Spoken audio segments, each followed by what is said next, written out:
Cassandra Monteilh. 5, 4, 3, 2, 1. Your heart starts to race. Your eyes begin to shift, and your mouth is becoming drier by the minute, and sweat is starting to form on your forehead. This is the moment when you realize you hadn't come prepared to the interview as you thought you had. Many of you confided in me those moments when you walked into an interview feeling confident and then leaving feeling simply like a failure.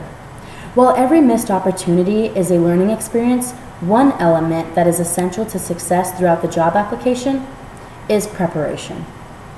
I spent time researching through our textbook, various websites, and speaking with various people to get a good understanding of the best ways to prepare yourself for a job application process. Today, I'm going to go over how to avoid this dreadful and uncomfortable moment and leave that interview feeling like $1,000,000. In our textbook, there are various ways to prepare for an interview, but the 3 main ways guaranteeing success is creating a resume, cover letter, and doing your research. Let's begin with resume. We can all agree putting yourself on paper isn't the easiest thing to do, and I myself have been in this situation. But when we know how to create a presentable resume, it makes this part a lot more painless. In our textbook, it advises us looking up in our favorite search engine, Create Resume, to see the various options. This can give you the ideas of what to include or what to not include in your resume. If you can see what a great resume looks like, it can make it easier for you to see what employers are looking for. According to Time magazine, it is highly recommended to customize your resume to the industry you're applying for, to as well include some keywords in the job posting. The example they use is creating a fun, colorful resume might fit when applying to a web design company, but it will be a total miss when applying for a sales company. This means knowing your audience. For example, I could present this speech to a bunch of second graders, but it would not be beneficial to either one of us. Including some keywords listed in their job posting can really make you stand out at an employer. This can make it easier for you to keep your resume focused on the job you're actually applying for. Other things to consider. Does my resume's font look clean and professional? You won't want any crazy looking font. Trust me, New Times Roman 12 font will do just the job. It only makes your resume stick out negatively when you have a crazy font. Another thing to ask yourself, does my resume have only the important things that would show I qualify for this job? Rambling on in your resume can be easy. That's why ensuring you stick to a short, brief description goes a lot further. The first impression is often said to be the most important, so you'll want to think of this when doing your resume as well. Ask yourself these questions. Does my resume have grammatical errors? If so, edit, edit, edit. From the research I did, I found that although there may be many proofreading programs, to still make sure you edit your resume, have a friend or family look it over, as well as seeking professional help. The more eyes reviewing and editing your resume, the less likely there will be errors that will be missed.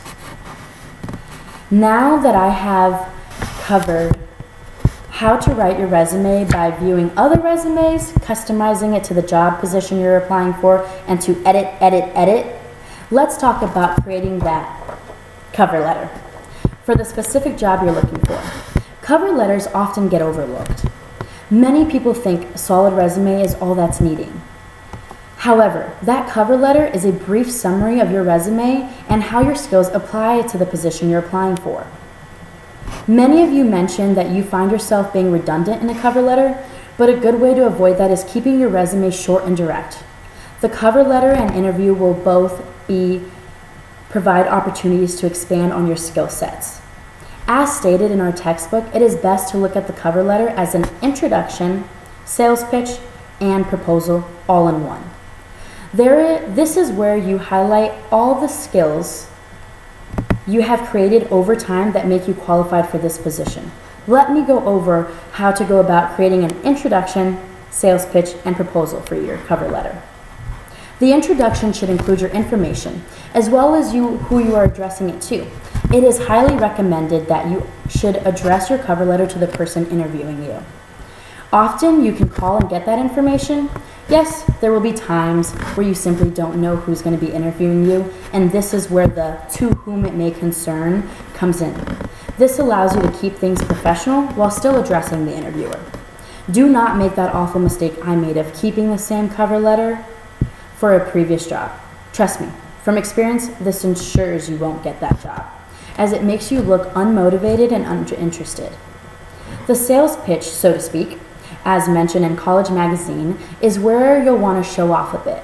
Still keep things professional, of course, but the key is to convey how your experience directly reflects the expectations of the job you're applying for. College magazines also recommend picking 2 or 3 important experiences to the job and be able to describe them concisely. The cover letter should be only a page long, so being able to state your position and back it up, ensuring not to ramble on during this part, is a huge hit. The last thing you'll want to do in a cover letter is create your proposal, which often is a request of taking the time to have a face-to-face interview with you.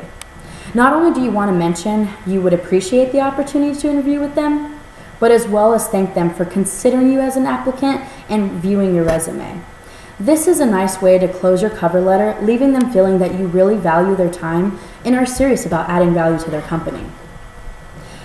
Now that we have gone over how to create a resume and a cover letter, let's talk about doing the research. As mentioned in our textbook, doing your research can set you aside from other candidates. Showing your knowledge of the organization is a fantastic way of showing you're motivated on having this job, and as many of my peers mentioned, it is a good way to ensure that you will be successful in the environment you are looking to be a part of.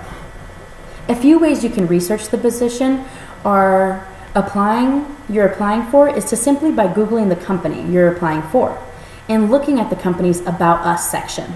This is a great way to understand what they value as an organization and will provide good information on what kind of person they are wanting to add to their team. Some of the key words in their About Us can also be included in your resume or cover letter, as well as mentioning some of the values you agree with in the interviewing process. While knowing a lot about the company you're interested in is important, ultimately it is a person that is going to hire you. So doing some research on your interviewer can improve your chances as well. Best way to do this is looking on websites such as LinkedIn and even the company site. This can help you stand some common ground and establish a great relationship from the beginning. My mom has told me about countless times she has found out her interviewer was actually a former friend or coworker. Turns out this can really help your chances as well. Even if this isn't the case for you, seeing if they have family, pets, or a certain band they're into, just making some small talk to be more personable is a great idea. The last thing you'll want to do is research questions that have been previously asked in an interview from the specific company you're applying for. Even Googling interview questions for the specific position you're applying for makes your chances of that unfortunate feeling of not being prepared less likely to happen. Some companies may even ask a random question.